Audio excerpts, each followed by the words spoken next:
Hello guys, আজকে চতুর্থী আর আজকে আমরা চলে এসেছি শ্রীভূমিতে। ওরে বাবা, মনেই হচ্ছে না চতুর্থী, মনে হচ্ছে পুজো শেষ। এত ভিড়, সবাই মনে হচ্ছে বৃষ্টি আসবে দেখে আগে আগে ঠাকুর দেখে নিচ্ছে। প্রচণ্ড, ওই যে দেখতেই পাচ্ছ কত লোকের ঢেউ, মানে একদম স্রোতের বেগে যাচ্ছে। আর এত লোকজন, লাইন, যে এগোতেই পাচ্ছি না, আর মাঝে মাঝেই দড়ি ফেলছে। এই অনেক কষ্টে মন্দিরের কাছে এলাম। এই তো সুন্দর শ্রীভূমির টেম্পল করেছে।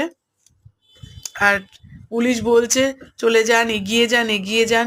সবাই তো ফটো তুলতেই ব্যস্ত থাকে, তো তার মধ্যে আমিও একজন, ফটো তুলতেই ব্যস্ত থাকি।